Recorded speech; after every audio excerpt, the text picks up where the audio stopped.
Hey, folks, welcome to the Pop Culture SquadCast Live. I'm Mike. How are you? I'm doing swell. How you doing, Bob? I'm doing good. It is a Tuesday night, and we are here in your eyes and ears. It is very happy. We're in your brain. Well, that's good. And we got people watching, so we're happy for that. Thank you for being here tonight. This has become pretty much of a regular thing we have going on, and we're very excited about it. We have a guest tonight, Ed Catto, Pop Culture Squad's own Ed Catto is going to join us. We're going to talk to him about. We're going to recap some of his San Diego Comic-Con news. We're going to talk to him about his new role as editor of Retro Fan Magazine and kind of jump into that a little bit. And we're also going to talk about there's some stuff going on in the Captain Action universe, and if there's stuff going on in the Captain Action universe, Ed knows about it. So. It's doing it. That's true. All right. So, listen, Adam is like paying attention because we were just talking about him. So, off air. It's fun to see his face up there right before we went on the air.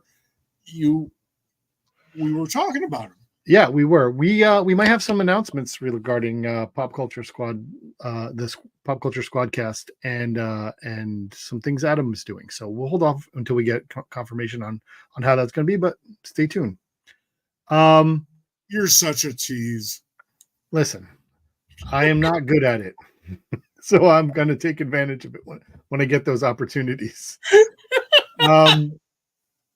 Let's talk about some news that's happened in the last week, pop culture squad-wise, pop culture related. And it's not really pop culture, but it is entertainment industry related. And there was some news today that's very disappointing. It appears that Paramount Studios is shutting down their TV studio. Yes. They're going to fold everything that's there apparently into CBS Studios, but essentially it is Paramount giving up on making their own TV shows. Maybe. Well, again, this is all due to the merger between Skydance and Paramount. If that happens, I hope it happens. I'm sure plenty of people do, but there's still like about 2 weeks or so before they can finalize this.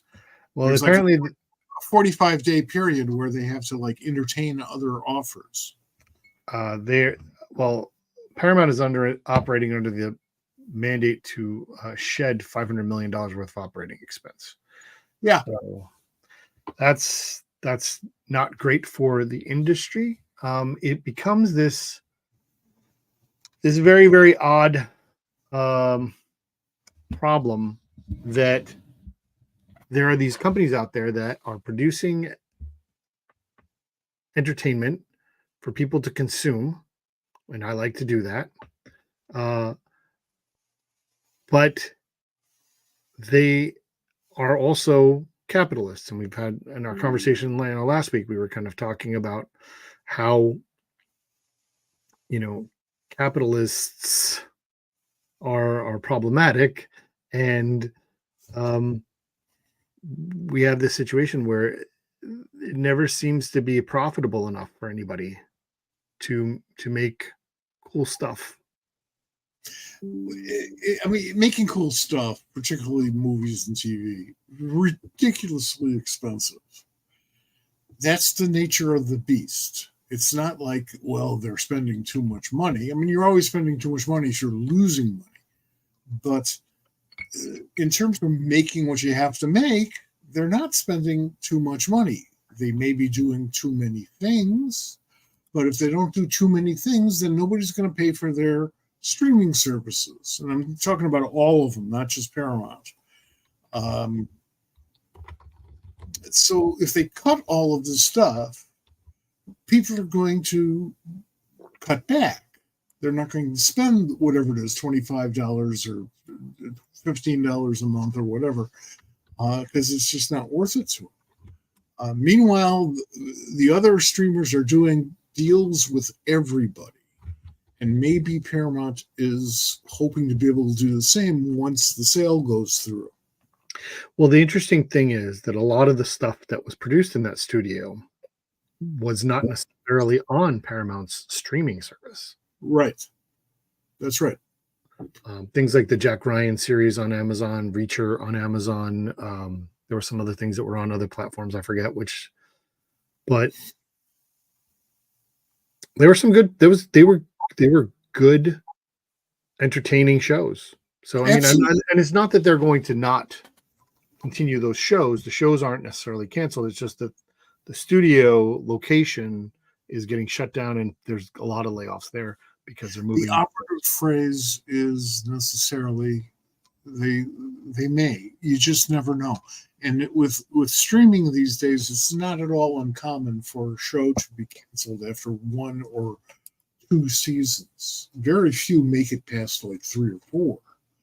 So yes, that the Adams comment is absolutely true. I'm sure that work is continuous. Yeah, it is. I mean, Paramount's had a lot of owners, not as many as DC Comics, I think, but I could be wrong about that.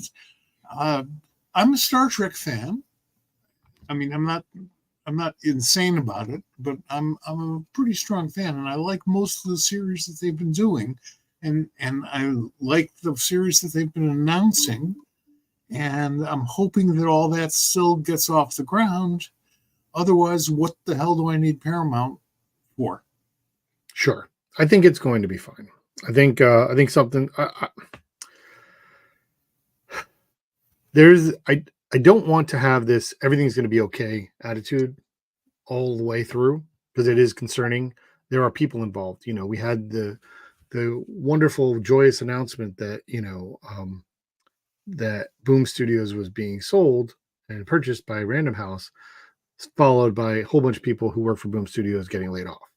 Right, that's what happens Yeah. because they want to make money and they figure there's quote redundancy. We don't need these people because we already have these people. Yes, but those people don't necessarily know what these people are doing or how to do Sure. it. Sure. So it's a very tough situation. I've gone through it a lot with both personally and with my friends, watching the Warner Brothers nonsense go on. Well, all my life, actually, but certainly since the Seven Arts days. And if you get that joke, you're older than me. It's not pleasant because we are used to getting addicted to our shows. We can live with it being canceled or going away after a while, but this is it's like some sort of neurotic experiment. Just how much bullshit can we bewilder people with while grabbing as much money as we can, as long as we've got our phony baloney jobs, which we probably won't have next year. Yeah, I know. It's crazy because it is a little bit of grabbing ether in the whole thing. Like it is this art is essentially while there is a physical context to it, it is essentially ephemeral. So it it lives in the context that it exists in, and so monetizing it is always difficult, and therefore difficult when you're dealing with a capitalistic structure. Yes, and the people who put out the money for these mergers and mergers of mergers want to get their money back as soon as they can.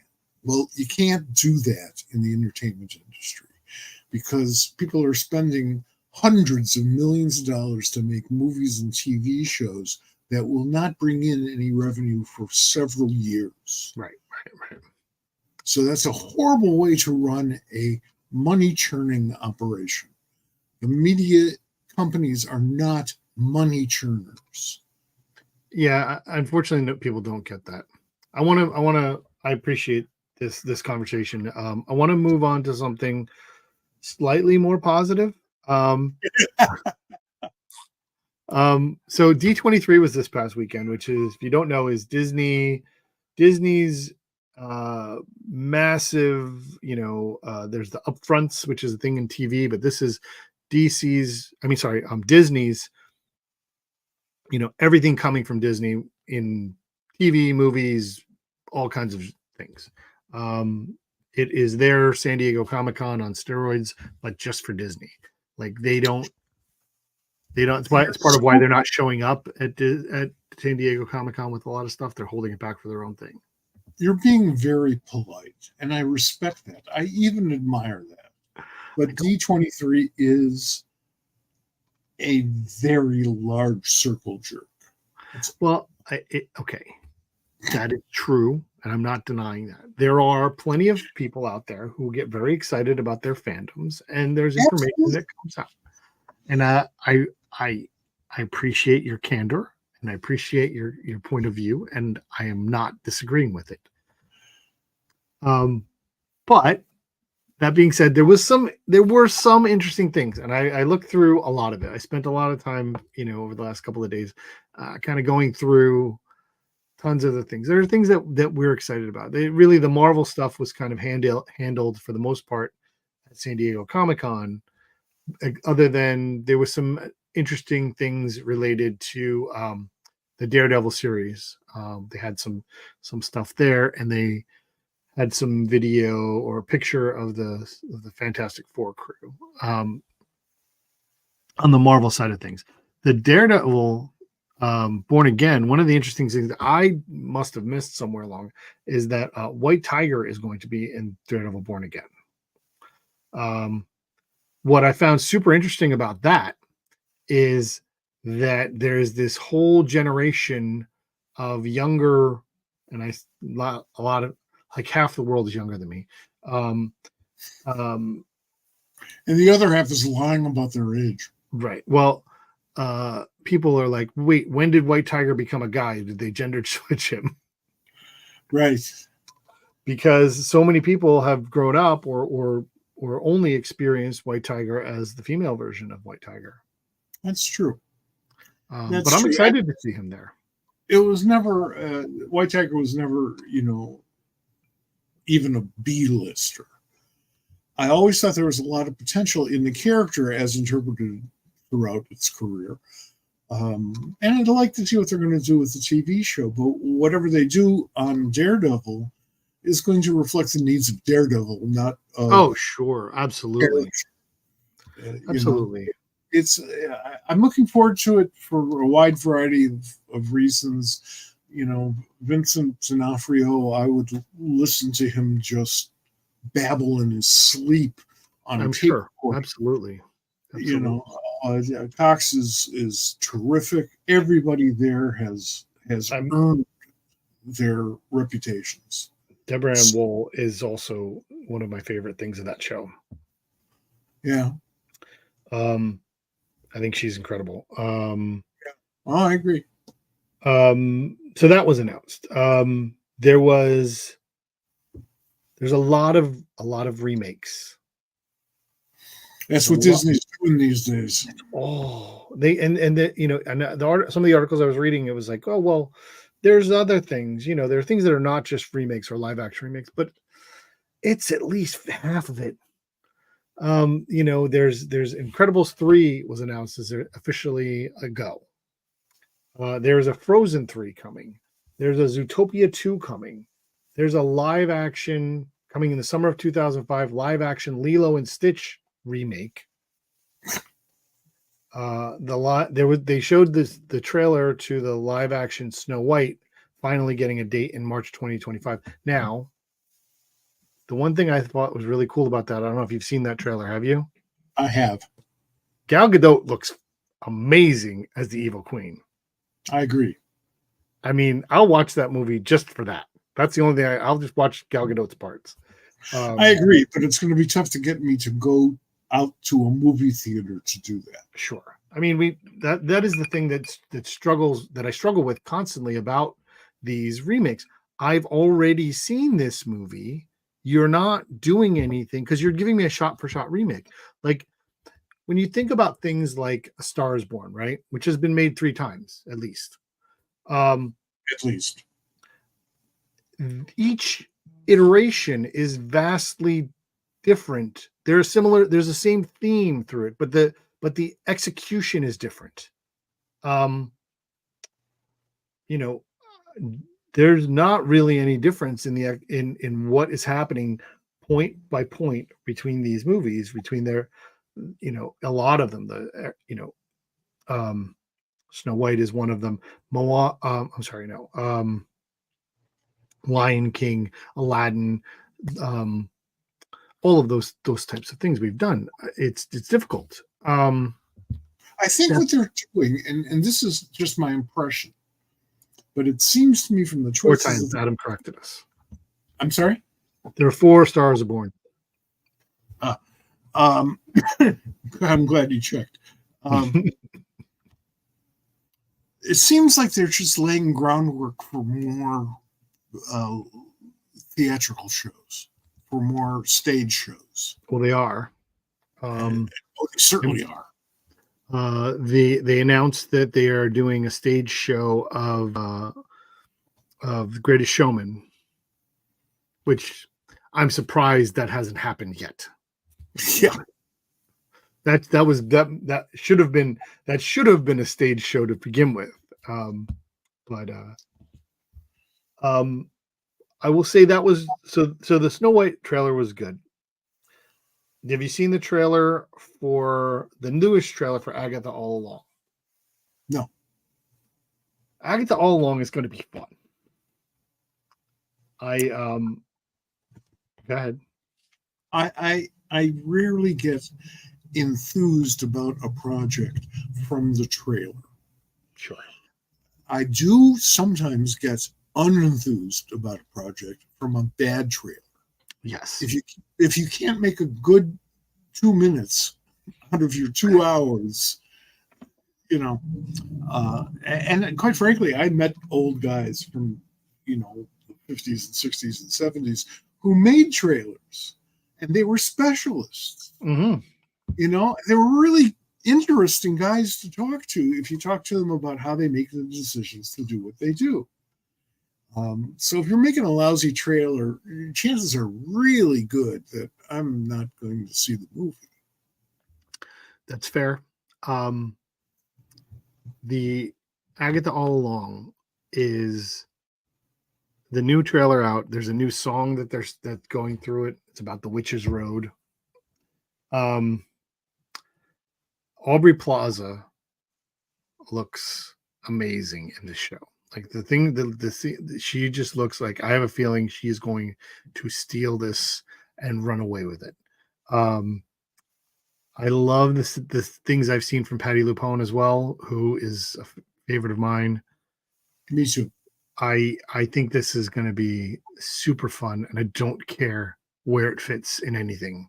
It looks like fun. We're excited about it. I'm excited about it. It's not much that I get excited about for Marvel these days, and that's not I don't know. I want to be excited. I just, this one looks fun. The last thing I want to talk about from D20. Well, 2 things. I'll get to there's a walk away item. I will have a question for you before you walk away. So okay. Please so the Star Wars trailer for Skeleton Crew came out, which is going to be a TV show, I believe, in December. That looks fun. That looks interesting. It's in the Dave Filoni, Jon Favreau realm of things. It takes place in the post Return of the Jedi universe, where there's a Force user and a bunch of kids who get stuck on a stowaway X-Wing, I think. I don't know, some ship they get stuck on. But the Force user is Jude Law. And I don't know, it looked interesting. They made a good trailer. Let's put it that way. They made a good trailer. I like Jude Law. I like Jude Law too. All right. So before we leave it, you can ask me your question. Were there any announcements regarding Doctor Who? There were none that I saw. I looked through everything. I looked through all the stuff. I did not see anything. Yeah, I didn't either, and that's a little scary. I didn't realize that they were fully under the Disney umbrella. They are, from a marketing perspective. Disney does distribution everywhere but in Britain. Okay, I got you. So if you're going to Mongo and you've got a TV set and you turn it on, it's Disney that'll give you Doctor Who. And excuse me, Mongo's still there because you never know. They're about to do a spin-off series. So I assume that somebody from Disney said, okay, here's a shitload of money. I'm assuming. Sure. And it's with a lot of people who have been involved with the series thus far. Not that it's, oh my God, it's going to be great or whatever. I don't know. But I like Doctor Who. I know.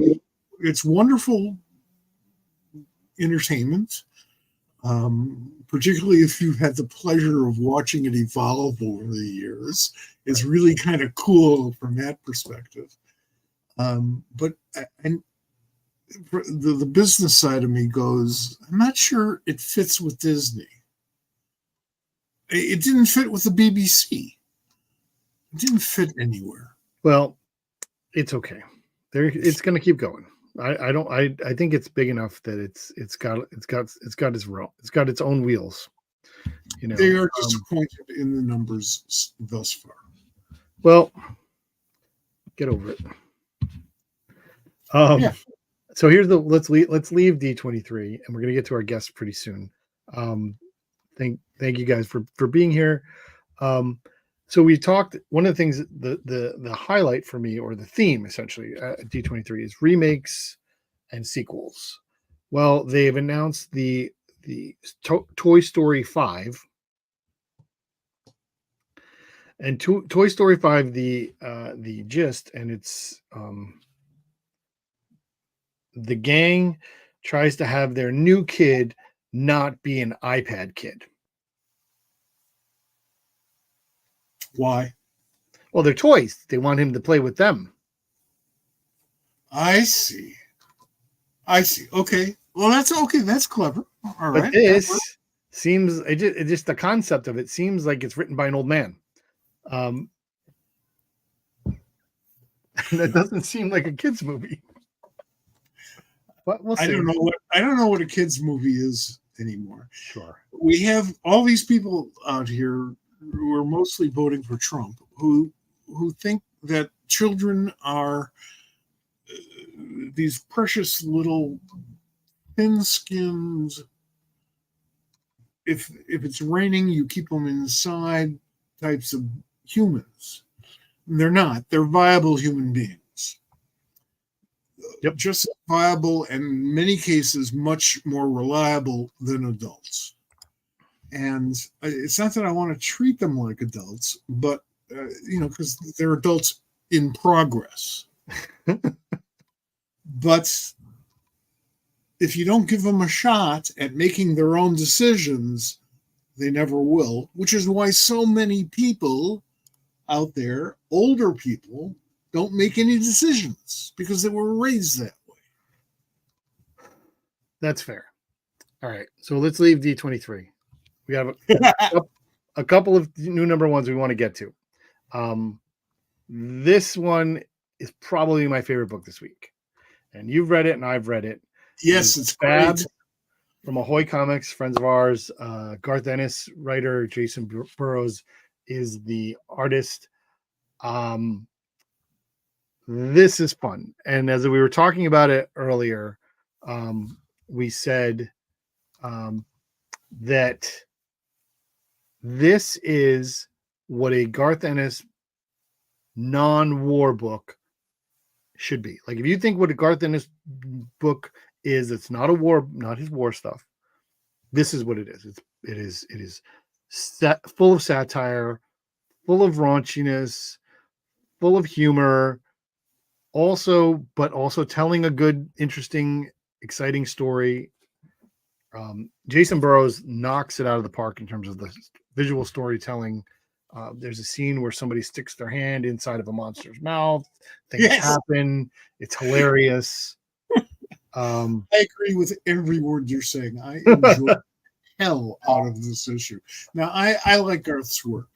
I like his war stuff a lot because he brings this sense, this aura of authenticity to his war stuff, which he deserves to be able to do because Britain had a whole different World War II than we had here in the States, because it wasn't here in the States.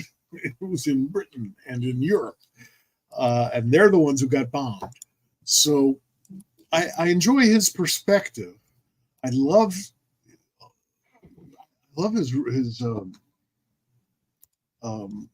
his non-war stuff that is kind of looks like war stuff. And Rogue Trooper, for example, I love it. And for me to be still reading Rogue Trooper long after Dave Gibbons left it, and by long I mean decades after Dave left it, that's pretty amazing. So Babs is something definitely we recommend. I read this book, and I don't think you have yet, but this is a graphic novella from Mad Cave called A Phone Call Away, by Rich Douek and Russell Olson. Now, this is brilliant. It's well executed. The cover is pretty damn cool in terms of what it's giving you. This is a one and done 80-page novella, which I like. I like that concept. I like the style. I think that they did a good job of with the sizing of this story. It doesn't need any more room, but it's also tight, right? Tell us a little bit about what it's about. So this book could be ripped away from the screens of your favorite reality TV channel. The concept here is that this couple on this that you see here has a child, and their child goes missing, and very John Walsh-y, their child ends up being no longer around, and they become super famous as a result of that.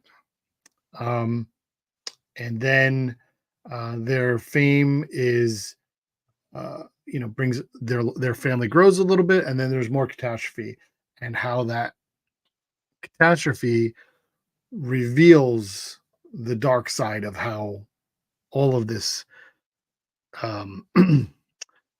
fame and social media nonsense kind of led to a lot of things. It's very good. I'm trying not to give away too much, and I feel like I am, but it's is good. there anything in the story, you're right, I haven't read it yet, that would get it banned?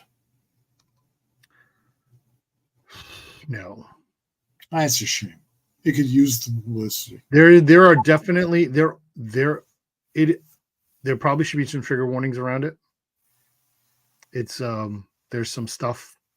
I'm going to try and reach out to Rich, see if we can get him on the show and talk to him, because he's been doing some cool stuff, and this is one of the things he's doing.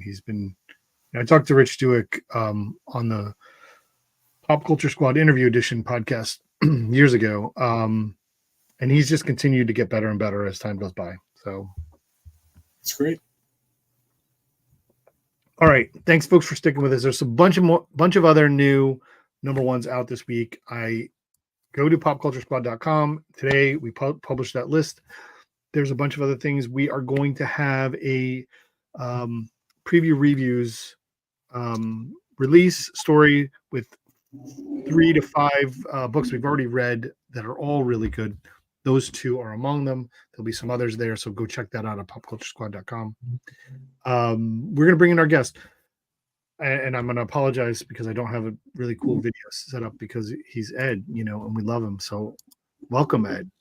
Yeah, thank you. I feel the love. Good to see you guys. I was waiting to see your big intro. Oh, we'll next time, I promise I will have a good one for Ed. Next time I need 2 intros. Well, that's right. True. And we want to thank Ed for being here, because we originally booked him for next week to come in, and our original guest, if you were looking for Greg Lockhart, I apologize that he will be here next week, but he had missed some dates, and Ed's kind of jump up a week and fill in, so we appreciate that. I got a worse story. And excuse me just for 1 second, Ed. But Sure. a friend of mine and I were going to drive out to Brooklyn to eat some barbecue because I would drive to Brooklyn for barbecue.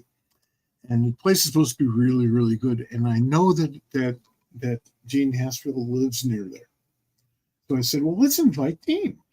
Right. And I did, it's a last minute thing, and I felt bad about that. But we did nonetheless. And Dean came up with a really interesting reason why he couldn't join us. And by the way, we didn't go. We're waiting for Dean. And that is he's having root canal today. Ooh. Oh boy. So of everybody who's got an excuse, that one wins. That is true. That is The true. old root canal excuse. Well, Oh yeah, that's right. I hope you don't mind. We need to congratulate Ed. Well, for this, First, Oh, wow. he was only indirectly responsible for that. well, congratulations on being a granddad again, Ed.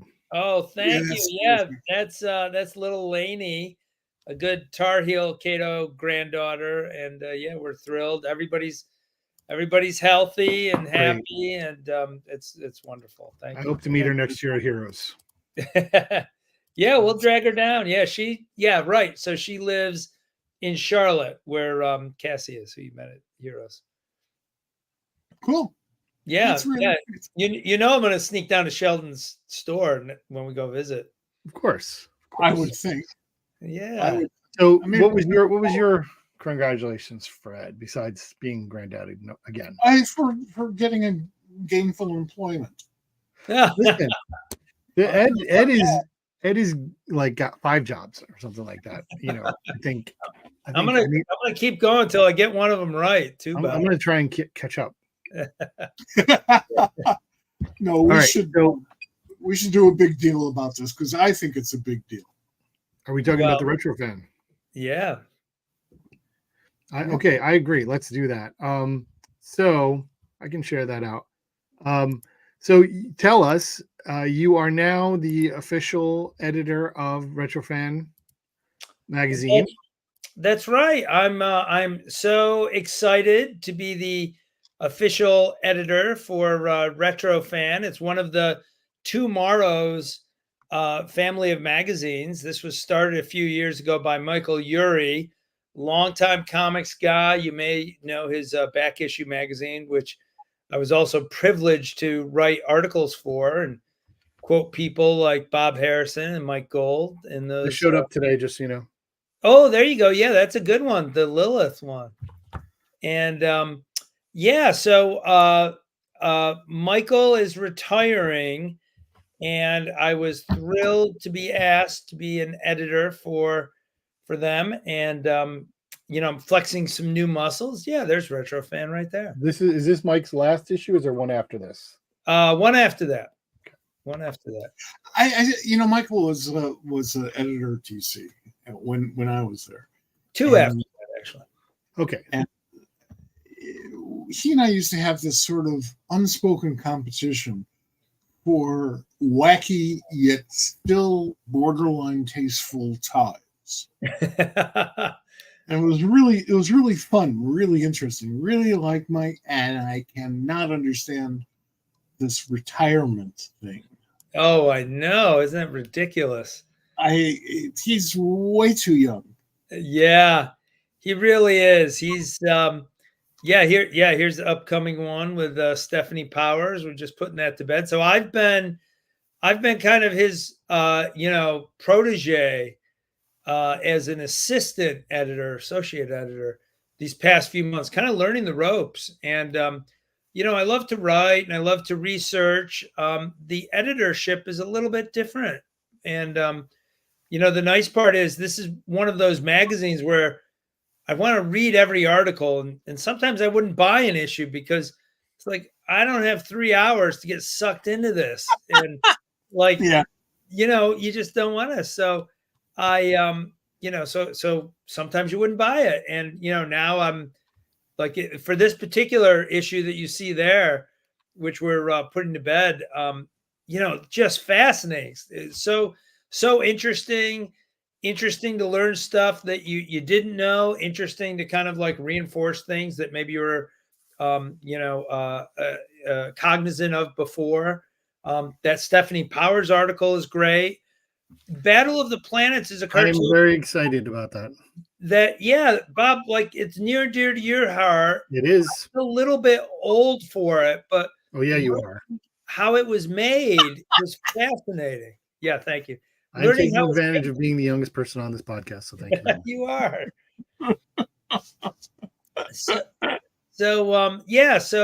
So we've just started out, and it's been a kick. It's so much fun. Tell us a little bit about what that process is. First of all, you need to congratulate you, Ed. This is wonderful, and I feel nothing but great things about this. This is the perfect job. Well, coming from my favorite editor, Mike, that's a high praise indeed. Thank you. Whoa, no, I'm really, and don't screw it up. But you're working with one of the best publishing outfits out there in our medium and most media. I really respect the Tomorrow's people. I respect their longevity. I respect their energy. I respect their line, and you fit right in. Perfect. Yeah. Thanks. I hope so. And it's funny you joke about don't screwing it up. But oh my gosh, that's like what I say every time I like sit down to do a task. I'm like, oh man, I hope I don't screw this one up. Yeah, that's pretty typical. We all feel that way on one level or another.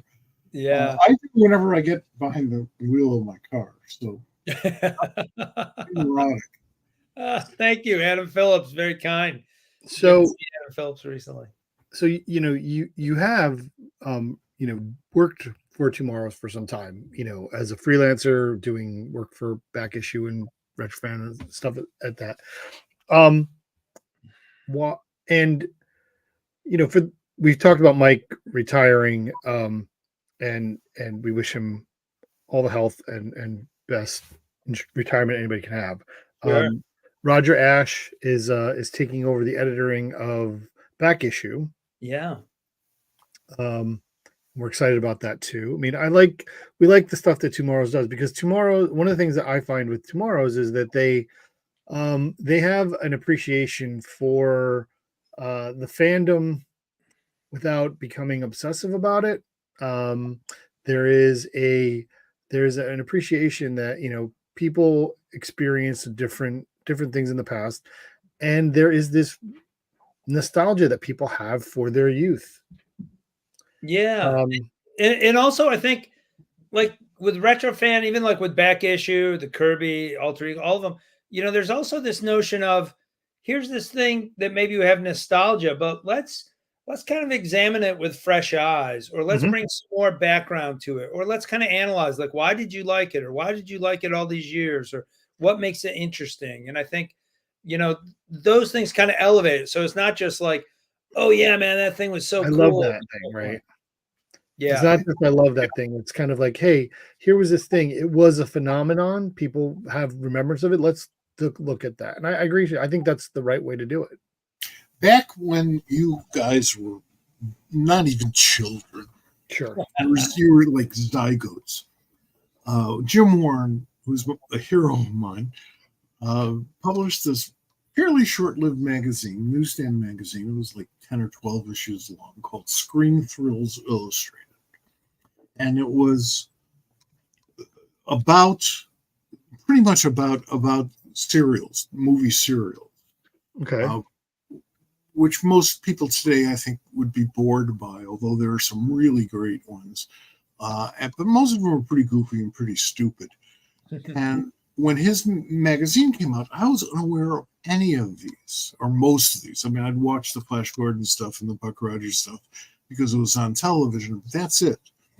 So I'm seeing these stills from these serials, like Superman and the Batman serials from the 40s, where we got Alfred, and the Phantom, and all kinds of guys. I mean, pretty much people who later wound up as Captain Action figures. That's right. And and and I loved it You're gonna because get to Captain Action. It's okay. yeah, I'm in. Because it opened up this whole world to me, stuff that I didn't know anything about. And within the next couple of years, I was able to see a lot of it at conventions, because in those days the conventions were kind of tied to science fiction conventions and other stuff. That was our idea of media conventions, pop Right. culture conventions in those days. And they do like screenings of these serials all the way through, all night long. So there was about 4 years there when I got no sleep. Yeah, I'll bet. I'll bet. Yeah, and that was, You have that role now, Ed. yeah. Yeah, You're dishing up things to people who are maybe unaware or not fully aware, not aware enough. And I think that's crucial, because there's a tendency among too many people, too many teenagers, too many young adults, who think that our culture and our world started the day they were born. sure. Right. And the only thing that started the day they were born was their world. Hmm. And that's fine. Build your world, but you're building it on the shoulders of people who've been there before and had done some great work, and let's immortalize that. Yeah, absolutely. And some of these things too, like I'm not the subject matter expert in every article and retro fan. Like that issue you showed, like there's an article all about Stephanie Powers and the girl from Uncle. And I don't know, I kind of like I love spy movies, so I kind of knew that show and I always, had a crush on that actress, but I didn't really know anything about that show. I never really saw it. And the article was fascinating. It was so interesting, like how the thing got made, and how that actress was, brought into it, and the merchandise that spun out. So it's this thing that, yeah, if I was, of a certain age, I probably would have loved it, but I wasn't. But, spending whatever 20 minutes reading that article is like a fun education. And it's like, it brings together all these things. And it's another way to enjoy media. I could have watched, a streaming show on Paramount. Oh, well, maybe not, but I could have watched the show, and another episode of something, which is fine. But that was like such a different experience. And, having that experience, with 8 articles in each magazine is I think is really special. That's great. When I was in high school, they decided to make me sports editor of the newspaper, the school newspaper. Now, my affinity for sports, particularly prep sports, was thin. So I had to learn a lot as I was going, and I loved being exposed to stuff I didn't know anything about, because I could bring all that sort of fanboy energy into exploring. It's a wonderful way to do journalistic stuff, to use the fact that you may not be familiar with it to your advantage. Find out what's cool about it. For me, the girl from Uncle ruined the man from Uncle. I don't put that on Stephanie. Maybe Noel, but not Stephanie. Their stories were terrible, but they did do one episode with Robert Vaughn and Boris Karloff. Right. Look, Really? see just one. That's the one to see. All right, Yeah. I'm gonna watch that one. Yeah, he plays quite the character. I learned from the article in that. Yeah. Yeah, he was great. Well, I don't think Boris Karloff ever did anything where he wasn't. We're probably gonna come back to this, but we do want to talk about Captain Action, because we're gonna do that. But before we get to that, I want to we need your recap on how did this go. You had a bunch of panels at San Diego Comic-Con. Yeah. One of them was hosting Don McGregor's Spotlight panel. How was your trip to the left coast, and how did it go? Oh, I had a lovely convention, And, at the heart of it, I'm a comics guy. And, when people say, oh, that show's not about comics, I always have trouble wrapping my mind around that, because there's still so much about comics there, like, that you can just wallow in it and, just do a back dive and float around in the world of comics. And that's the way it was for me. So I had a fantastic show, saw some great people, and, learned a lot of great things. And one of the things was, like, met guys like Adam Phillips there. And one of the things that was, quite an honor was Don McGregor asked me to moderate his panel. And so oh, sure, Don. And to understand that, I'll just take you real quick. Like, a number of years ago, he was speaking at a small convention near my home that I didn't have anything to do with this convention. And the guy running it was kind of struggling with a lot of things about how to run a convention. But he said, would you moderate Don McGregor? Yeah, I'd love to. I knew him just a little bit then. And Don calls me like the Thursday night before the show, and his hotel is messed up, like 11:30. His hotel's messed up and his phone is, Ed, can you help me? So I go to, sure, Don, let's figure this out. So we get everything straightened out, and then his car kind of craps out, and we had to bring that to the shop. And it was like that movie, My Favorite Year. And we spent the weekend with Don, who is just a prince of a guy. Can't say enough great things about him. He's charming, and he's funny, and he's passionate. And, I joked that, my wife ended up loving him more than she loved me. He was that type of guy. So this was kind of like round two. And, we had some challenges at San Diego, and we figured them out. And my Aunt Elisa and my cousin helped, and it was it was really great. And the fascinating thing was, they give the achievement awards for the Eisners away from the awards ceremony. So now they're in the morning, Friday morning, so that the bloated Eisner ceremony is not more bloated. So they have this thing at 11 o'clock, and all the people get up to talk, and it's great. And folks like, the granddaughter of the fellow who ran Classics Illustrated, and, great creators who you really love were there, and people representing, like one fellow represented, my friend Dewey Kissel represented George Tuska to receive the award. And then Don gets up, and Don gets up, and he gets going, and he's super passionate, and he keeps going, and they start like tapping him on the shoulder, like, okay, there's no exit music, like, and I think that means to Don, like, keep going or go louder. So he's going and going, and he gave a fantastic speech, and he started getting into this whole thing about how all of San Diego and Hall H, started with comics, and this is where it began, and they better, and, and they should remember the comic people. And, by the time of it, we were all ready to grab our pitchforks and, like, burn down Hall H. Like, we're with you, Don. Let's go. And that was one of my high points of the whole weekend. So that was fun. So Don was in the role of, like, casting out Dr. Frankenstein. He was. So, unrehearsed, and, doing a panel with Don, I'll tell you, it's not a big secret. I told him, I'm not like speaking at school, but, I kind of like have a list of all the things to talk about, but he goes where he goes. So I made this amazing presentation with, like, all these different ways, like, depending on where he went, I could go talk about this thing or talk about that thing.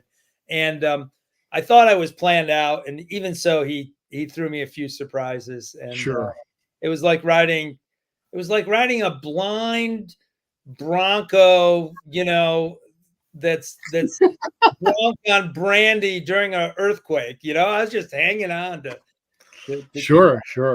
So hey, yeah, you missed the earthquake. You had just jumped over something that I think is very important. Sure. You referenced how the first convention you did with him was not one of yours. Right. We should talk about the one that is one of yours. Oh, yeah. Well, It is a classical convention that Bob and I have been to for the last 3 years, every year, and I will go back as long as I'm alive and mobile. Absolutely. You do a wonderful job. Please tell us a little bit about how you got involved with Ithacon. I want to hold you 1 second on that. Yeah. I want to get to that, but I do want to point our listeners to the fact that first interview that you did with Tom McGregor is on the Pop Culture Squad YouTube channel. If you go back to one of our very first videos that we ever posted, you had recorded that panel, and it's one of the very first things that Pop Culture Squad ever put on our site. That's right. Yeah, that was a great one. That was a lot of fun. Wow. I think right after we started, or it was like 2019. It was like 2018. I think that was 2018. Yeah. Wow. 2018. Yep. Yeah. It sounds so long. Around. It's we're coming on 6 years. I think right about the end of this year, we will have been in existence for 6 years. Yeah. That's amazing. Amazing. Well, it started a lunch with Ed and Adrian Nash and me. Remember that? Yeah, I could picture the restaurant we were in, and yeah, that was great. I'm sure there was barbecue. I don't think so, Not because I'm disappointed.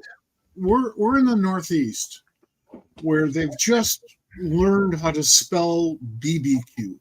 I think it was Poughkeepsie or something. So Yeah, Is that so Ithacon, how is it? How are we preparing so far for Ithacon next year? I know. Oh, sure. Yeah. Well, I should say, of like all the stuff I do, Ithacon is not like my show. It's started by this great guy who you know and you've become friends with now, Bill Turner.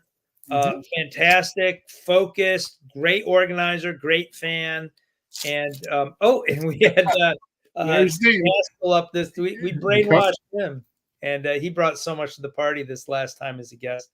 And so the same way, like San Diego is the nation's longest running continuous Comic-Con.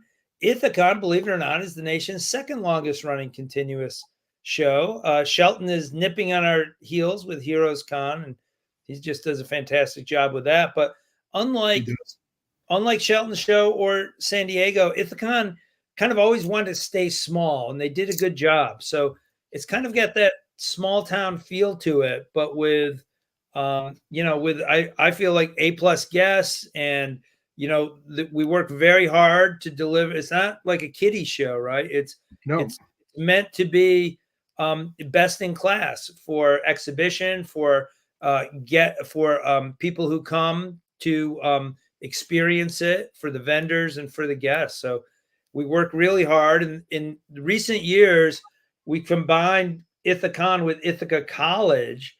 And in fact, I teach a class that combines students, and we teach them all about, how to run a convention / trade show, but also some general business thoughts and plans and ideas. That combined with actually making something happen turns out to be a great thing for students. We get about 50% of them love comics, and the other half don't really know from comics, but they want to know how to run shows. So, whose show is it really? I'd say it's really Bill Turner's show, and it's the students' show. And then, I just kind of like that Don McGregor story. I guess I try and, hold on for the ride and just go along. And I find it so much fun. I'm so glad that you guys do too. And I'm so glad that we'll see you there next year. Well, we will always sing your praises because you're not good at that. But I love Ithacon for so many reasons. Taking you out of that, it's like I get the chance to see you and your wife. Yeah, right. What I enjoy the most is that it still has that sort of old small town flavor. The people who come to the show can I can talk with them. We get into conversations. There isn't like a million people trying to push anybody out of the way. But it is so well run by people I'll never see again, but would love to see, although it's kind of creepy because they're very young. Yeah. Every year you have pretty much a new cast, and they're all great. I don't understand how for 3 years. Well, I think that's where we need to really, give that to Ed, because they're great kids, and that's fine, but putting them in the right direction and giving them the right inspiration to understand what a comic show is about. It's a great show, and we'll be there as long. I love helping out. You kind of always bring me involved in helping them figure out how to do the program. Well, it's a lot of fun, and I'll tell you, it's great to see young minds, kind of bring their own take to it. From my perspective. What for folks who are listening, usually sometime as we get closer, Ed will kind of bring me in, and I'll reach out to them and kind of give them some ideas about how to do programming based on who's going to be there and kind of things that are going on. And invariably they'll come back with taking some of those ideas and expanding on them and adding their own things that are really interesting. And the programming, just keeps getting better year after year there. And not because of Ed or I, but because of the way the kids are putting stuff together. So at the end of each of your shows, you have a little party for the staff, and you invite the guests there. So I've been to this party for the last 3 years. Yeah, actually, we have a party, and then we just put a convention in front of it. That's right. That's the way to do it. So what I enjoy about that is that it's also like a graduation for these kids. Yeah, and they're being honored by you and by us, the guests, and by the people who work the show and the school and all of that. And these kids are getting their proper respect for what they just did, and they love it. Yeah. It is so wonderful to see the expressions on their faces. It really is. Yeah, there's always students who come up and they're just they have that feeling of accomplishment, and sometimes they're comic nerds and sometimes they're not, and they're just like, I can't believe this thing we did this weekend, and so proud of it, and as long as they learned a lot and grew, and were kind to other people, it's a big win all around. I've also done more unusual panels at your show, the Ahoy being the unusualist. That was the best panel ever. That was terrific, because the Ahoy people couldn't make it to the show. They had a panel scheduled, so Bob and I took it over. And you did a great job. I think you did better than the Ahoy guys. Well, because we could heap praise on them, and they might be too self-effacing. Yeah, they're good. I don't know what they're doing in comics, but they may be too self-effacing. Yeah. That was a nice shout out for Babs, by the way, Bob. Yeah, have you read it yet? Yeah, I have. I think it's fantastic. So are you in any of the? Do you have any stuff in the back issues of future Babses? In the back pages? The back matter. What you're referring to, of course, is the illustrations for the text pieces. Yes. And I never know which is going to go in when. So okay. I'll do a story, and then it's actually always a surprise to me. I learned about a week before. Okay, cool. Well, listen, it's a good book. It's absolutely. I want to even without illustrations. Oh yeah. No, it's a fantastic book. Listen, the thing about Babs, and we're coming back to this, and we're a little bit away from it. So for people who are listening, you're fans here, but like there is a theme that starts on page 1 that kind of runs through it about a problem that Babs has, and it is brilliant, right? And it is just like, it is the thing that she is trying to solve, and it's ridiculous and unnecessary, but hilarious. Yeah, ridiculous and unnecessary are my middle names. Absolutely. I got the feeling from that book. We're really enjoying this book, folks. So go out and buy it.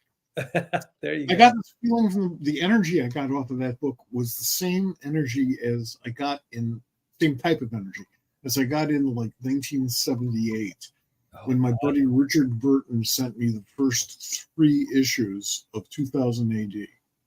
Numbers 1, 2, and 3. That's I get that. I get that. Yeah. And Early it's 2000 AD. I think that makes sense. right. Oh, earliest. You don't get any earlier than that. And it was wonderful to get that energy. You know, it's really I think wonderful. it's great. Yeah. So like your 5th job that we're going to talk about now. What is going on here? What are we doing? You're sending me this stuff. Tell us about what's going on in the world of Captain Action. And it's not just this because there's more. But what's going on here? Rocketeer outfit for Captain Action. Yeah, so with Captain Action, the things behind the scenes, which is like, not a secret, but it's kind of boring to talk about, is, even amidst all of the issues of the entertainment business, we're working really hard to bring Captain Action to the screen in some way, shape, or form. And we came really close a few times. We're getting really close now again, and we think that'll be a lot of fun. But at the heart of it, we're just a bunch of big, toy collectors, and to create figures with Captain Action and Captain Action. Oh yeah, there's a nice poster. Captain Action to change his outfit into another figure is basically what the character's all about. So the world changed there very quickly, just like you were talking with Paramount. Whatever 12 years ago, we could make figures for about you must, Dean. We need Dean. Dean would be great. Do that. I'm going to screenshot that, send it to the team. I love it. So we we were able to make toys for $40, $50, $60, and I have a license with Marvel, and it was so much fun. But now it's shifted a little bit. So our plan is to make more figures, super high quality, keep them a little cheaper than Hot Toys and Sideshow, not quite that level, but we're doing it with some great properties. And the first one that we're starting off with is in conjunction with the Dave Stevens estate, the Trust, and it's a character called the Rocketeer. And we've got this amazing outfit. This looks fantastic. Yeah, it's going to be really fun. We're kind of, I will say, we're just tweaking what you see there on that prototype, like here and there a little bit, but man, it's going to look fantastic. It's going to display well. I hope someone, makes them fly through the kitchen, knocks over the milk or whatever. I mean, that's when that happens, I'll know we really made it. But yeah, the Rocketeer is going to be a fantastic outfit. These are up for pre-order now, and we'll be getting these out in about March next year. I should check my notes. The link to that page that we have up right now, which has all the Captain Action merchandise, is in the comments. So if you want to go check it out after the show or whenever, there's some really cool stuff here. Right. The shirts are great. There's access to the collection, which this is still out there available for order. This was a huge effort for you guys to put together the reprinting of the Captain Action comics. Oh yeah, it was supposed to take 3 months. It took us about 14 years. And but that's a beautiful collection of the old DC issues. Scott Dunbier from IDW was kind of the fellow that we worked with to make that happen. And we're extraordinarily proud. And if you can't see the link, also captainaction.com will take you right to this page too. Great. And let's do a shout out for Scott, because he just started up his Act 4. I'm gonna give our folks a little preview. in the finishing stages of putting together let me try that again. I'm putting the final touches on a column that's going to come out later this week, where we're going to talk about the new comic imprints and lines and companies that came out of San Diego. Scott being one of them. We're going to give him a shout out, as well as the Amazing Comics and Panic Entertainment. Oh yeah. I felt that it was important, particularly because coming out of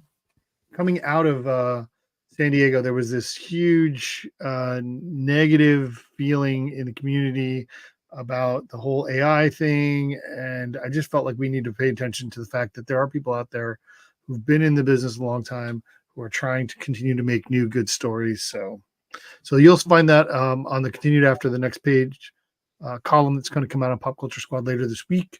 But yeah, Scott's something that we're excited about. I'm going to see him. He'll be at Baltimore this year, I'm pretty sure. So I'll see him there. Yeah, I sat in his I'm sorry to interrupt, Mike. It's okay. Yeah, I sat in his panel at San Diego. Good. It was How did that go? Oh, it was great. The folks who were there were really excited, and he talked about, like, now he's kind of doing a lot of what he did, but with much more entrepreneurial net. Doing it without doing it out without a net, and I think he's just going to slay it and do a fantastic job. We've had a lot of omnibuy published over the last. I think that's correct. And I mean, they're powerful books because they're huge and they reprint everything. And they're also kind of fun to watch because if you're doing a convention and somebody brings like 8 omnibuy over for you to sign, you're wondering how the hell they can lift it. Yeah. So I'm very impressed. That's a lot of effort to get a signature. But that Captain Action Omnibus, which doesn't say omnibus, I don't think. Oh no, we're thin. We're like a collection, I guess. I don't think we're. It's called the Classic Collection. Yeah. If you've got it all, you're an omnibus this year. Oh yeah. Next year, you can be something else. But this year, it's an omnibus, and it's wonderful. And I suspect it's a lot of material that people were not aware of. Wally Wood, crying out loud, Gil Kane, Jim Shooter. Yeah. Letters from people like Carl Stafford that we reprinted the letter columns. Yeah, so much fun. That's right. That's fun. That's great fun. Yeah, no, that was a great project. And so thanks for the shout out for the Rocketeer. We're in the midst of that pre-order now. It's going really well. And I'm just so excited for that product, and some of the stuff like right around the corner toy wise are really going to be fun, and I think going to surprise people too. It's hard to do that. That's an interesting level you've set for yourself to really surprise people, because when everything comes out, then nothing is a surprise. Yeah. So you find something, and Captain Action fits into this. So you find something that people know, but they haven't thought about a lot lately, and you're reminding them about how great it was. Yeah, right. And that's a nice feeling. Yeah. If we get people to say like, that's kind of interesting. I didn't think of that, but I like it. If that happens, then that's a win. Yeah, Fantagraphics is doing all of these Marvel Comics 50 Atlas Comics reprints. Beautiful job. Alan Harvey's doing the restoration work. It's just gorgeous. Some of the finest artwork and crappiest stories I've ever seen in my life. Just, unbelievable talent. And for a long time, nobody was collecting that. Nobody was talking about that. I mean, you could be a John Severin fan and learn, oh my God, there's all this John Severin stuff that Marvel used to print back in the early 50s and mid 50s. Joe Manelli. I mean, it's wonderful. So your Captain Action project as an omnibus fits right in with that, with really good stuff that people may not be as familiar with as they should be, as they would like to be. Yeah, or as I'd like them to be. Yeah, there you go. Well, so it's interesting. We were mentioning Scott Dumbier, and with Act 4, he has developed. When he was at IDW for a long time, when he went to IDW, he kind of perfected the artist edition collections of amazing artists' work. And he's continuing to do that at Act 4, but he's also implementing this new version called the Connoisseur Edition. And I'm interested to find out what that means exactly. But it's definitely like there's an artist edition of Ragnarok on his project list, but also there's a Connoisseur edition of Ragnarok. Yeah. You got to get a Connoisseur edition of Captain Action is what I'm saying. Oh, I see what you're saying. Yeah, we do need the Connoisseur edition. Yeah, I can remember like one of the funny parts is when he talked about it, he was very self-effacing, saying like, how highfalutin that sounds, essentially. In reality, we're just printing up comic books and letting you read comic books. And that was very sweet. He's a great guy. He is a great guy. He's a great guy. I would check out anything this guy does. I would show up. I don't know if I'd wait for 6 or 7 hours, but I would wait a while to see him. Yeah. Yeah, no, he's very good at what he does. All right. So I have a topic that we're going to bring up, and I kind of gave Mike a heads up. So hopefully his wheels have been turning in the background while we've been talking, because he can multitask. I'm assuming. Well, I do know the legend of the French shoe. So when you're talking about gears grinding, I'm thinking Sabotage. Oh yeah, right. Holy shit! What happened to Swamp Angel? And I'm bringing this up because you're here, Ed, because we mentioned it a couple months ago. Yeah. And, so I have not seen, and I want you to bring up what you saw, because what I know of Swamp Angel is that it was supposed to be a 3-part prestige format miniseries that spans 3 generations of a family in Wisconsin wilderness. That's like the only thing that I've really found on it online. And I know that Mike Grell talked about it in an issue of Back Issue magazine. And there was an issue of Back Issue that was this greatest stories never told or something like that. Yeah. Yep. That's always a feature. So there's a whole issue of those. And I know it was mentioned in that. I found an old blog post where Roger Stern was answering questions about things that didn't happen. And this was one of the things that was labeled there. But Mike, you were involved in this somehow. What happened? What was Swamp Angel, and why did we not have it? Well, first of all, I have to point out that I've been involved in a lot of projects with Mike Grell, my friend, for 50 years. Not all of those projects have come about because that's the nature of the game. Sure. And there are some that I love so much that I remember every detail about those projects, like as if they're going to happen tomorrow. Oh, man. And I wouldn't mind that. But Swamp Angel, I was at DC at the time, and Mike was explaining the storyline to me, and it's sort of loosely based upon his family, which can be kind of scary because the name of it is Swamp Angel, which is sort of a reference to his mother. The concept, the proposal was brilliant, arguably the best proposal I'd seen him produce, and look at the stuff we did publish. So it was a great proposal. Wow. I was at one of DC's editorial retreats in Tarrytown, New York. And this is the first time I did not put a negative adjective in front of them.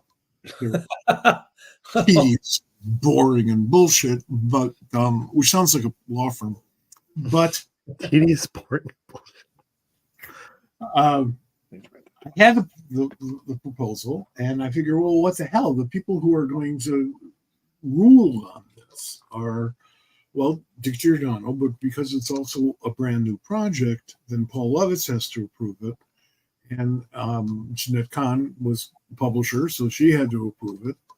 And I figured, well, I got them all here and not there in New York. So we talked about it, and I showed them the proposal, and they approved it on the spot in Tarrytown.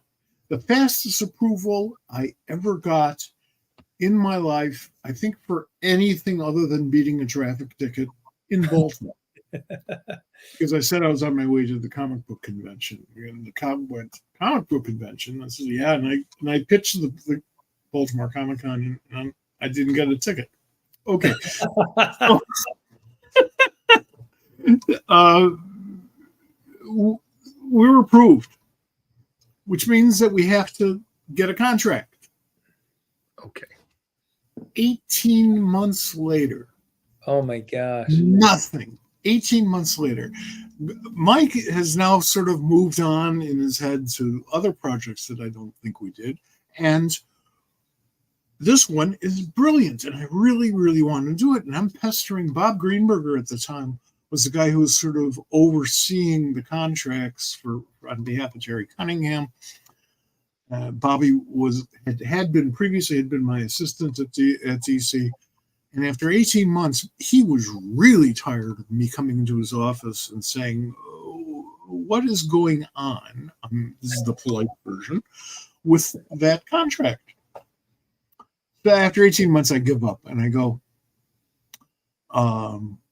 Bob, who do I have to blow to get this contract? It's been 18 months. Now that's an old Hollywood saying, actually. Yeah. and it never happened. There's a way to kill a deal that's very useful in bureaucracies, which is you approve everything and you get very excited about everything, and then you let it die in the bureaucracy. And that's what was going on very blatantly here. I don't know, although I have suspicions, why that happened. Our marketing director really hated Mike. Well, I'm sorry? Okay, I'm sorry. Bruce Priestley. Okay. Well, that's what I thought. I didn't realize he was marketing director. I thought he had different, but I figured that's who you were talking about. So yeah, he's like, a vice president. Did anybody like him? I can't think of anyone. Okay. Notice I thought about it. No, I can't think of anyone. I know people who really, really hate him, but Bruce did. I could tell Bruce stories all day, but Bruce hated Mike because when we were doing John Sable over at First Comics, Mike did this little backup series about his going on a safari in Africa. Yeah. And it was fascinating. It was. I hate it when people who are not vegetarians, who go to McDonald's, who take you on a business lunch to McDonald's, which is what Bruce did to Bob Lane and me in Texas one year. In Texas? When they say, forget it, this guy is terrible because he goes on safaris and hunts animals. Well, yeah, Mike is a very responsible hunter. There are people who think that that's an oxymoron, that you can't be a responsible hunter. To which I say, are you vegan? Right. Because if you're not, then you're a hypocrite. Get away from me. I suspect that's what happened to Swamp Angel. I suspect that Bruce just got it stalled. But it's possible that it was just a bureaucracy running its gears down, which is what bureaucracies always do. The fact that their gears no longer work doesn't stop them any. So after 18 months, I give up. And we never got the contract. It was kind of clear that Mike wasn't as excited as he was, 18 months earlier. However, we did get him, got him a kill fee. Oh, Good. And it was a decent kill fee considering he got a check, when he signed the contract, when he agreed to the deal to begin with. There wasn't a contract. wow. So, it was okay, but he really wanted to do the book, and it meant a lot to him and because of his family. And it's one of the great disappointments in my career. We didn't get Swamp Angel off the ground. It was a great story. It would still be a great story. I don't know if Mike now has the time and energy to draw it, because it was, something like 150 pages long, so maybe longer. So it was, didn't happen. Oh, That's what happened to Swamp Angel. We didn't even get into the fight about whether the publisher of Swamp Thing should be publishing a book called Swamp Angel. Did that happen? You didn't get that far in the whole We process? didn't get that far. Like, I'm waiting for that part of it. Yeah, me too. I was waiting he was. I was waiting. I mean, I don't know, maybe that's what killed it. I don't know. Was it Scott Snyder's run when Swamp Thing grew wings? Like, so you kind of had a Swamp Angel, right? I think Yannick Paquette drew it. I think that's true. Just, there are so many brilliant projects that every major talent and minor talent in comics has created and that has never gone anywhere. If you made a list of the greatest comics ever made, and that list ran 300 comics, I guarantee you that within 24 hours I could give you a list of 300 more equally great that did not get published, did not get finished. Many of them didn't even get started past the proposal stage. And that's nothing compared to Hollywood. Sure. Yeah. Well, see, that's an interesting concept, right? We're back on the problem with Hollywood and money, and there's so much, good. There's this concept that's kind of new to me, but it's obviously not new to Hollywood. But like, people getting paid to do work that never comes out. Right. Yeah, that's always hard to wrap one's mind around. Absolutely. And I know appreciate guys who made a very good living in Hollywood, never had a single thing produced. Yeah. Right. I mean, it's good because creatives are getting paid for their creative output, Right. but they're not. But when that becomes overhead that's lost because you're paying somebody to not do something.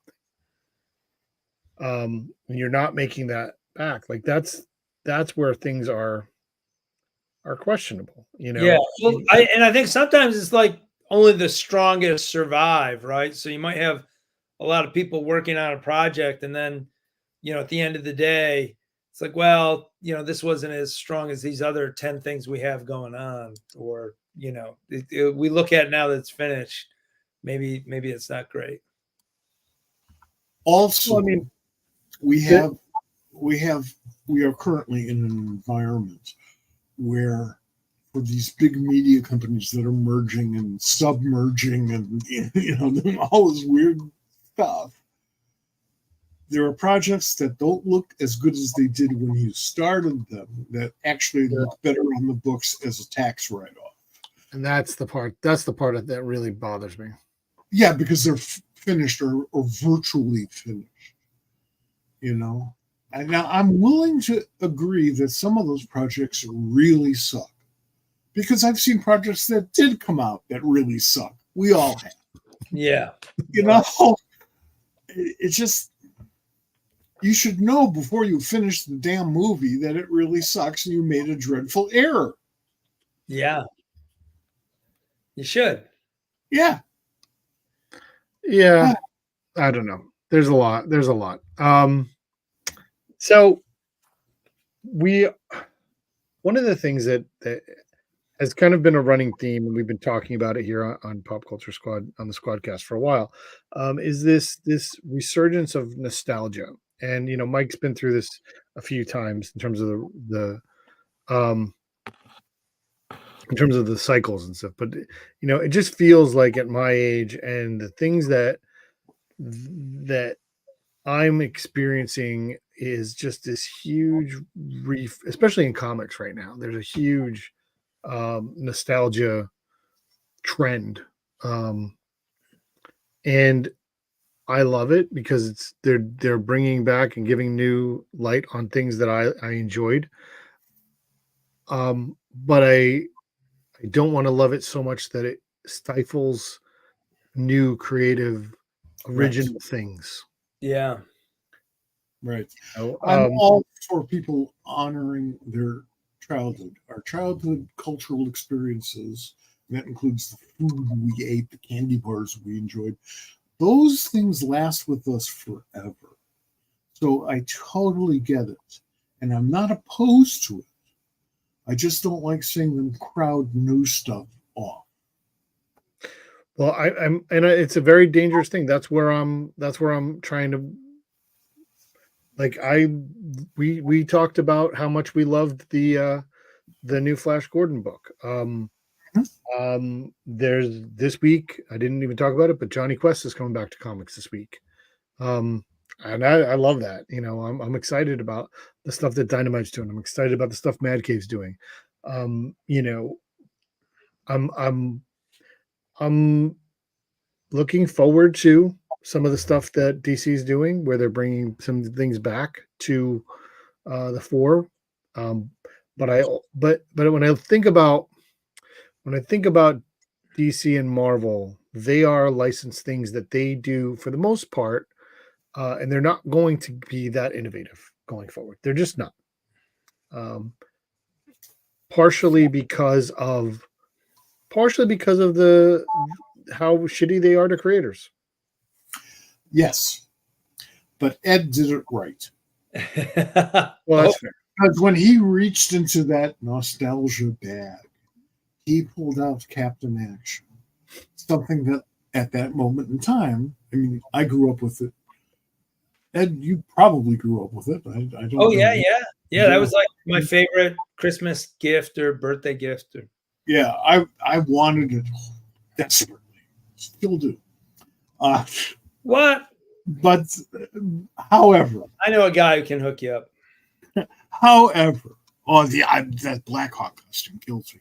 Oh, However, you went back and took something way back that people who are buying, Transformers and whatever it is, whatever tie-ins are out there now, it precedes all. So if you weren't part of that thing in the late 60s, you may know about it from the ads, the house ads and whatever, or possibly from the comic book. But it falls into the category of really worthy, really cool stuff that you may not be aware of. And now that you have that sense of discovery. Yeah. I mean, that you're touching on such an interesting thing, Mike, because, nostalgia has many forms, based on how old you were or, Right. where you're nostalgia. And I think like right now we see a lot of these properties that are things that are, say, younger, like I see from my vantage point, things that are younger than me. So Transformers and Gotcha Man, Battle for the Planets. It's like Right. that's great. That's not my thing, right? That's great. Have a lot of fun with it, but that's not my thing. And when we did Captain Action, we've been at it like 15 years.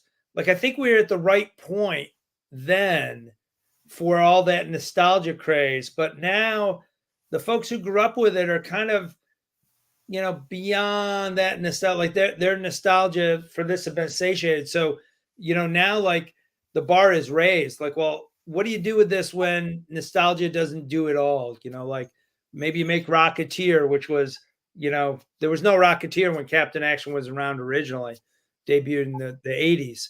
So, that's kind of like, oh yeah, how can you adapt this, or how can you make sure that nostalgia plays the right way or gives old people something new? Those are Well, the if Captain Action still existed, there would have been a Rocketeer. Well, if it had existed 10 years beforehand, there might have been a King of the Rocket Men. Yeah, right. Exactly. You know, so timing. Yeah. You can't control it. I mean, you can control when you're doing something, but you can't control everything else that'll be in that environment. Yeah. And, like now, like, I don't know, like I'll buy Dick Tracy from Mad Cave and Space Ghost from Dynamite. And Dick Tracy is a good book. Yeah. And Dick Tracy, the nostalgia is like kind of before me. I was never the super duper Dick Tracy fan. Space Ghost was like my sweet spot, but then, something like that Ahoy book Babs is, like fresh and new and fun. And somehow that makes it, fun for me. Right. I'm hoping that Garth sees this show and sends us each a check. Well,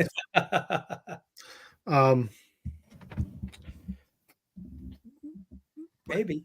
So, what else? What we have Rocketeer. I'm sorry, excuse me, but we have Rocketeer. Are there? Do you have more projects you guys are working on that we haven't announced yet? Oh, for the toys, yeah, we've got a comic with our mutual pal Jeff Vaughn. So Jeff Oh had, yeah. he had great success with this vampire series called Vampire PA. Yeah, and then that kind of turned into this Al Capone series where Al Capone is brought back as a vampire in modern times, and it's just nutty enough to work and very compelling. And then he came to us and said, let's do a Al Capone versus Captain Action. And, initially we said, Jeff, that's nuts. Like, that'll never work. And we figured out a way to have some fun with it. And the Frame brothers are fantastic. And is it the Frame brothers? That's awesome. Yeah, those guys are great. And we're having a lot of fun with this. And we introduced this character who's going to be a toy called Professor Fangs. And I will say, keep an eye on Professor Fangs because, like Captain Action's been around for 60 years, still fighting the same bad guy, right? Like, how good a hero can he be if you can't, deal with one? Right? Integrating your own property. That's okay. I know. But yeah, Professor Fangs is a new one that we figured out like the perfect way to integrate him into Jeff's series, and that will have some implications for toys and collectors, and there's going to be a lot of fun there. And that's the thing actually that I think will really surprise people. That's great. That's fantastic. So this is coming soon, right? Coming soon, you bet. I have a question about your cover. Yeah. It says Captain Action versus Al Capone. Yeah. Al Capone vampire. It's a wraparound cover. Oh, yeah. So the top billed star of the book is on the back cover. Is that not right? Yeah. Okay. Absolutely. What does your marketing 101 experience tell you about that? But Lady Action is on the cover.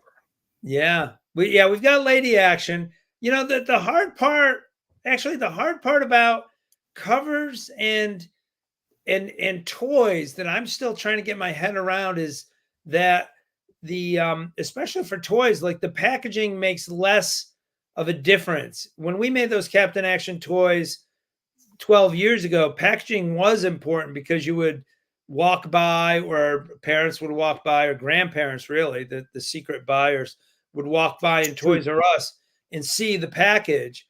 But now, as people are ordering online, fans order directly online, nobody's like looking at a package. They look at the finished project. So, for me, a guy who loves packaging, it's a bit of a drag, or it's kind of sad the way the world changed. So, you're probably ordering this comic online based on what you see here, rather than going into a comic shop and seeing the cover on the rack. And yes, this is sold in comic stores too, through American Mythology, but the toys, forget about it. Nobody's walking down a toy aisle and saying, "Oh my goodness, I caught that out of the corner of my eye. Let me look at that a little bit more." That just doesn't happen anymore. You're right. It is more of an exploratory experience looking around these days. That's very true. I hadn't thought of that. That's very good. Yeah, It's very good. I am sure the comics retailers though would really appreciate it if the books would sell, because otherwise they'll eat them. yeah, absolutely. Absolutely. Well, I hope the books sell. I hope, it's this thing, we do this show, now it's every week, and thank goodness. And thank you guys for listening and watching. But I just want people to read more comics. I want people to love comics and buy comics, and want people to make money doing comics so that they can feed their families. Nobody, and so it's this weird thing that we're in. Because it is something people need to get paid for, because that's the weird world we live in. People need to get paid. How you get these weird things like, Hello Darkness is back for like 3 sellouts because it sold out the second printing. Well, because they didn't print enough. Yeah. I mean, that I cannot take, and I hope people understand that. But when any publisher or anybody says, "Oh, we sold out at the distributor, we have to go back for a second printing," that's because you didn't print enough, and you knew you weren't printing enough. You went ahead and you put together manipulate the market. Yeah, you put together so let's run down this rabbit hole. Yeah. Back when you were a publisher and an editor at a major, and subsequently an editor at a major publisher, how did you guys handle having to go back for a second printing? Was that like when you were at DC? Like there was, there are second printings of Longbow Hunters, right? I don't recall. Longbow went through quite a few printings. Yes. And, not as many as Dark Knight. Right. Or Spider-Man #1. And to be, well, that's true. But to be fair to a man I just slandered horribly, Bruce Bristow. You can keep slandering him. The orders for Dark Knight 1 were very low. And Bruce said, "This is a book that's going to sell." And he upped the print run. That's fine. That's great. That's even that went a different way than I thought it was going to go. If the orders aren't there, right, then I get holding back on the print run. But you can tell, when you said, "I'm going to make this new anthology that has, Becky Cloonan and Garth Ennis and all the people in that are in Hello Darkness and James Tynion," that those people bring people to the store. They are the people who are do that. That's going to sell. So if you're selling out of it, you didn't print enough. Or you didn't have enough money to print enough. That's bullshit, because they kickstart the money too. Well, these days you're right. You're right. Someday I think that well is going to start to run a little dry. I have a lot of money in various Kickstarters because I love supporting that. Sure. I don't love supporting publishers to make comics that they're going to make whether they get Kickstarted or not. Exactly. Yes. Because they're going to print it. They just want you to help them print it on the front end. I want people to buy comics because they think they'll enjoy the experience. Publishers have different needs. And I'm not being sarcastic here. The big publishers are owned by much bigger companies, and they're barely a fart in a blizzard compared to the rest of the operations. So when they want to get tight with their budgets because they got too much money that they put into streaming, it's the guys in the comics line that get hurt. Yep. That's where the budgets are going to start, because it's like, well, they're not making us any money. Why are we spending all this money for such a shitty return on investment? Because I like capitalism. As I said last week, I don't like capitalists. because the return on their investment is, the Batman and the Penguin and Superman, and that is the return on their investment that they can do that. You can't do that if you don't have that part of it. So only if they know it. They don't, and so many of them in upper non-comics management don't get that. And every time somebody comes in that's new, they've got to learn it. And they may not be long enough to learn it. They can do a lot of damage. They have done a lot of damage. It's an argument. Do we need it? I don't really want to have this argument, but does Warner Brothers need DC Comics to exist to just continue to make Batman and Superman movies? Absolutely not. They could license out new comics production. They could license out. They don't have to even license them out. They don't have to do it themselves. They can get money for a license that they don't have to give back, even if the project fails. I don't want to get in this conversation. I do not blame you. This is stuff that has made my head hurt. I'm going since I was 19 years old. I'm going to Terrificon this weekend, and I will try very hard to never bring this conversation up at the bar. God bless you. Yeah, I get it. All right. Well, one of the things I am going to do at Terrificon this weekend is I'm going to try and talk to some people, and we'll see how this works out for us. We're going to do a little man on the street if we can get to it. I will be at Terrificon this weekend. You can come find me at the Hero Initiative booth. Sherry and I and some friends are going to be manning that booth, collecting donations for Hero Initiative, and selling some signed stuff and some of the 100 projects books we have there. So we're doing that. But one of the things I'm gonna find out. And so Ed, since you're here and we're talking nostalgia, and I think I've done this with Mike before, but I want to ask you kind of the question of the day, and I don't have it set up yet. But the question of the day is, what is your favorite cartoon? Now, animated cartoon. Okay. I'm only going to classify it with animated cartoon. It could be full length feature film. It could be a short. It could be a TV show. Yeah. I think my go-to, like the one shooting from the hip, which is probably the one that makes the most sense, would be the one that we ate cereal to back in Ithaca on that Saturday morning, is Space Ghost. Space Ghost. Like when I was a kid, there was that resurgence of superhero shows. So I loved like the Filmation shows and the Hanna-Barbera. And in some ways, like Space Ghost was very much Batman in space. And I loved Batman as a kid.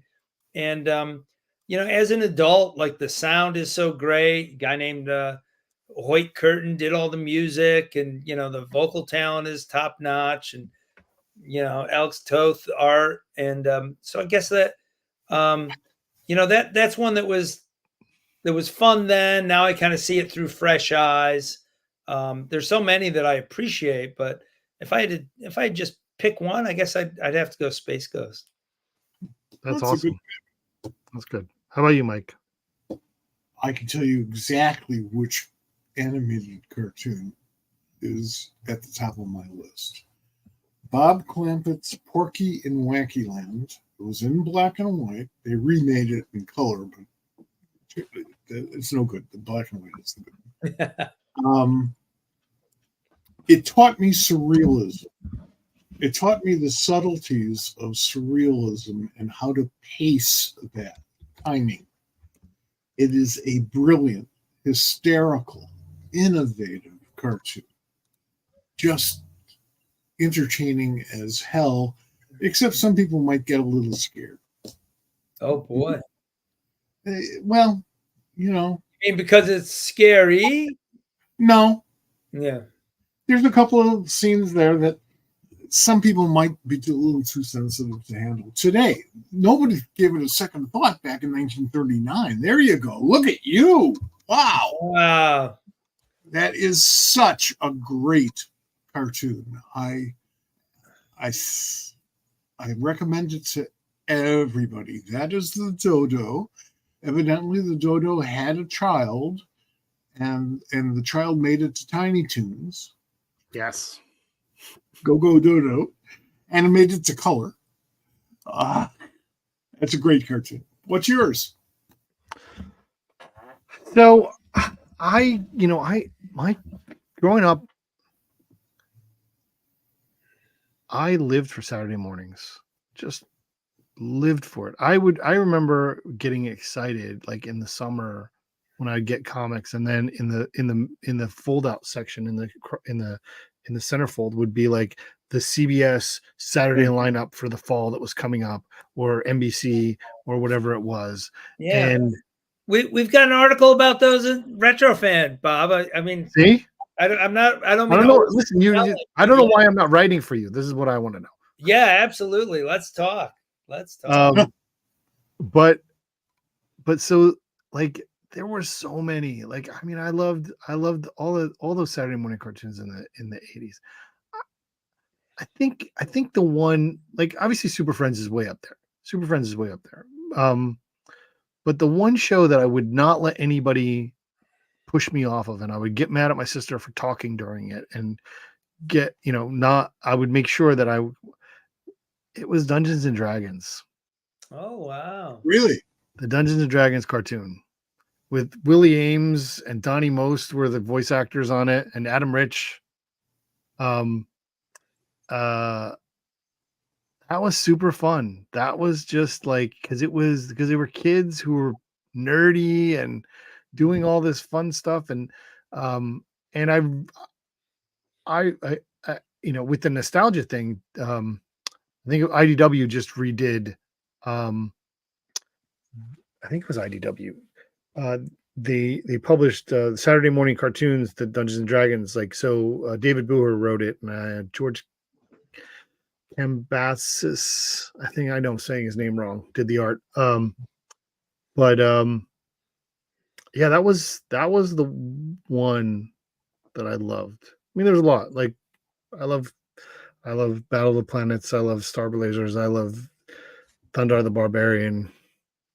But there is a Bobby the Barbarian and Uni sitting up there from Dungeons and Dragons. Oh, there you go.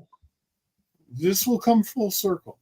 If you had asked the question differently, if you had asked me what my favorite Saturday morning show was, Sure, I would have to tell you Flash Gordon with Buster Crabbe. well, that was the movie serials that we talked about earlier on this. So that they were broadcast on Saturday mornings? Yeah, on the local independent station. Sure. The network stations had, the more expensive fare. And these guys, on the independent station got what they could get for whatever was in their pocket. And that, the Three Stooges is the same thing. And that's what made Flash Gordon a thing for my generation, and it's still recognized today. And one of the first movie stars I ever met was Buster Crabbe. That's awesome. So I had, So, I had a whole thing going there. Those were three great serials. The first of the three is the best. So it's interesting because there was probably some nostalgia going back even when I was younger, in that time where I was watching Dungeons and Dragons, like the last show of the morning cartoons was the Lone Ranger and Tarzan hour. Right. Yeah, Filmation. Right. But I'm sure that, like, while those were great, first of all, I love those. Love them a lot. I love that, I love that Tarzan especially. I'm sure that there was some nostalgia in the planning of that, because that was kind of like dads are awake and gonna kind of come in, because those weren't necessarily for little kids. Those cartoons, those were for people who slept in a little bit. Yeah, they work on two levels. Yeah. And that's great. And that's what we're doing today. I mean, we're still like, hopefully younger people who don't have experience with these nostalgia type things like Space Ghost and Thundercats and whatever, are getting that, with the comics that are coming out. They'll find that out, but also people who are, old farts like me are enjoying seeing those characters. Yeah. Yeah. I think that, again, those childhood memories are so powerful. But for the kids, whatever they're encountering, because the Flash Gordon serials I saw in like 1955 were made in 1934. Yeah. Right. Yeah. So hopefully we're inspiring the younger generations to actually check out the stuff that preceded. Bob, you mentioned one thing that I remember, a ritual too, in addition to like seeing the ads in the comics, but they'd always have like a cheese ball coming attractions for Saturday morning cartoons. Yep. I'm not sure if they had it with your age, but like, oh, you mean on the ads, like what's coming up next or next week and stuff like that? No, like on the Friday like night cartoon, before, like ABC would say these are our Saturday night shows, and like Shields and Yarnell would introduce all the upcoming shows. They just show little snippets of it, and that was I don't remember that. Oh yeah, that was a great. I vaguely remember it, but not Shields and Yarnell, because somebody like that. I don't think I'd remember the dialogue. Right, they didn't talk, but yeah, those people you don't really remember from back then. But yeah, it's like, at 9:30 will be, Filmation's Tarzan, and you'd be like, oh wow, that looks great. That sort of thing. A lot of the old time DC writers were writing for those guys. Oh yeah. Really? So yeah, guys like Arnold Drake and Bob Haney and things like that, and people like that. And the Filmation in the 60s or in the 80s? No, in the 60s. And I don't think it was just Filmation, because now my memory is getting a little hazy. I went down a rabbit hole the other day. I don't know why, but I was watching some of the old 66, 67 Filmation, so there was the Superman Aquaman hour, right? And then there was usually an 8-minute at the end that was like there was a Green Lantern one, there was a couple of Teen Titans ones, right? Yeah, they rotated in like all those Silver Age characters.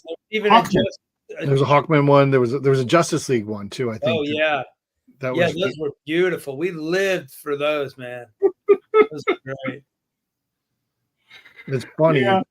It was very funny. I was watching the Teen Titans one, obviously, because they are the most ridiculous. But I wanted to see how they handled it. Like you're saying, Bob Haney, who wrote a lot of the Teen Titans in the 60s, and his, we've had this conversation privately. I don't know if we've had it publicly, but I've asked you, is that how you talked when you were a teenager in the late 60s? Why did Bob write it that way? I loved Bob. One of the greatest guys I know. I like his writing. Paul Levitz said it perfectly.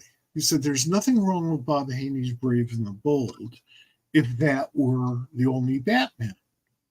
It just doesn't fit in with the other Batman that, that Julie Schwartz was doing in those days. And I think that that's true.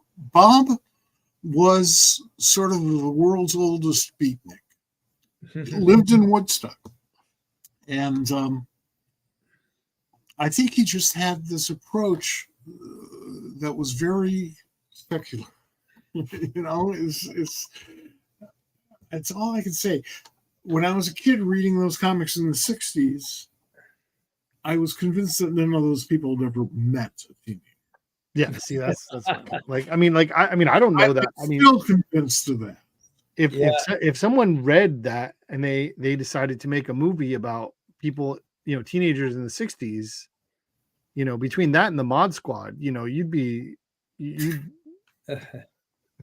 But as like a little boy, like preteen, that's the way I thought like I was supposed to grow up to be. Like exactly. I remember how irreverent the Teen Titans were. Like even in those cartoons where they always call everyone a nickname. Like Wonder Dog, Gillhead, Flasher, Twinkle Toes, Wonder Chick. Yeah, I thought, oh, that's what you're supposed to do. Call everyone by a nickname and be confident. And I hope one day I can be that confident because I'm nervous or whatever. And that was like the template. When my sister went to high school, my sister was older than me and therefore went to high school 6 years before I did, 7 years maybe. And I thought I was just at that age where I thought she was going to be living a Betty and Veronica lifestyle. She was going into Riverdale. I found out very fast that was a mistake. Yeah. And that real life is so much more boring. Yeah. Because our job as comic book creators is to entertain. And reality does not entertain. It has its uses. I'm kind of pro-reality, but it's not necessarily entertaining. Yeah. I'll grant you that. And we're running to the end, and I hope we've been entertaining to you guys tonight, to everybody watching and listening. And I want to again focus that go into the comments section, that wherever you're watching this, if you haven't already subscribed to wherever you're watching this or liked us, please go ahead and do that so that you can find out when we do go live, which will be pretty much every Tuesday, some Thursdays. We got other stuff coming out. We're doing some work. The SquadCast Live is now a registered podcast on YouTube. So you can go to podcasts and find it that way. And all the episodes are listed in order. Go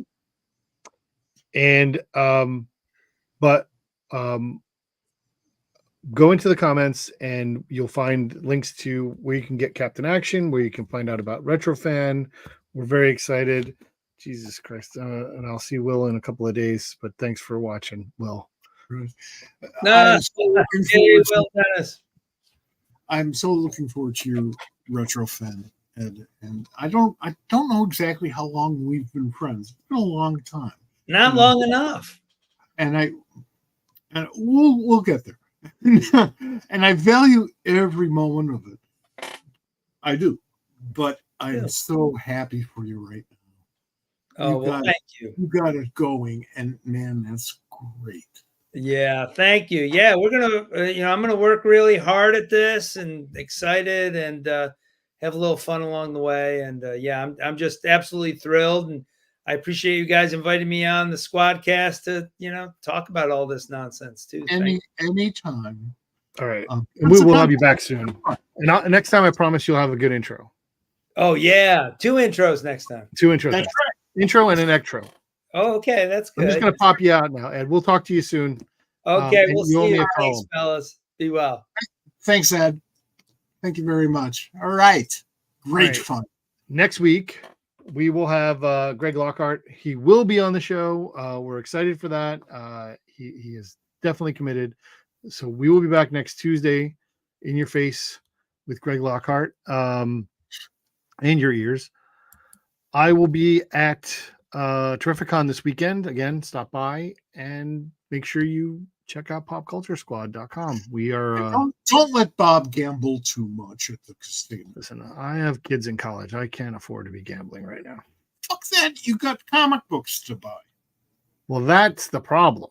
So I have to go to my shop because they have a couple weeks that I have to go pick up. Ooh. All right, folks.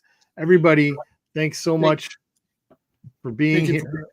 Will's going to be here next week and watch us because we're going to have Greg on. So he's excited about that. Again, thanks so much for being here, and we will see you later. Take it easy, folks.